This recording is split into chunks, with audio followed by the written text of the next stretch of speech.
নরেন্দ্র মোদীকে দিয়ে আর হবে না। এরা সব বড় বড় বক্তৃতা মানে এই শুভেন্দু অধিকারী প্রতিকারা কি আর বলবো এদের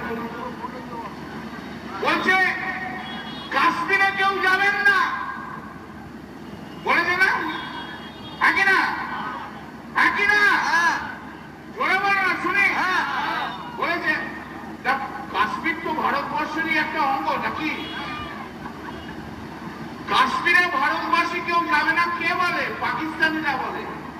পাকিস্তান বলে ওই কাশ্মীরটা হচ্ছে পাকিস্তানের অঙ্গ, আপনারা কেউ আসবেন না, এলে উড়িয়ে দেবো, তাই তো বলে।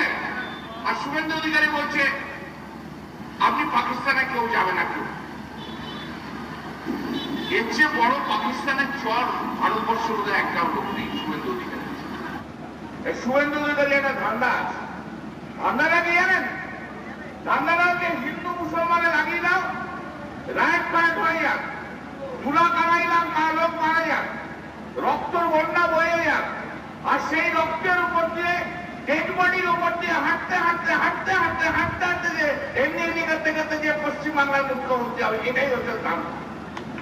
হবে না, হবে না, হবে না। ওরে শান্তিকুঞ্জের শান্তির ছেলে তোর দ্বারা হবে না।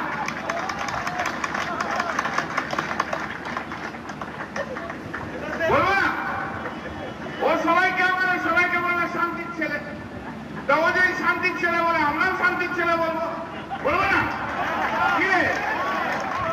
একদম যেখানে দেখবি সেখানেই সব চোর চোর করে বেরিয়ে যাবে। যেই বিজেপির লোক দেখবি চোর চোর চোর চোর করে বেরিয়ে যাবে। আর যেই বিজেপির লোক দেখবি যেমন জমা বলবে শান্তির ছেলে শান্তির ছেলে শান্তির ছেলে, সব বাড়ির সামনে ঝাঁপিয়ে পড়বে শান্তির ছেলে বলে। আর সব বাড়ির সামনে বলবে যে চোর চোর চোর চোর, দেশ সেই দেশকে চুরি করেছে। ঠিক আছে না? চলে না? চলে না? পারবি তো? পারবি তো? আরে 2 বছর আবার শান্তির ছেলে না বললে হয় না। এখন আমিও বলতে শুরু করছি। আমি একটু কথা আগে বলতাম, এখন আমি বলবো। আমাদেরকে বলে তো ভাই কত গালাগাল খাবো বলো তো প্রতিদিন, কত গালাগাল খাবো প্রতিদিন। ঠিক আছে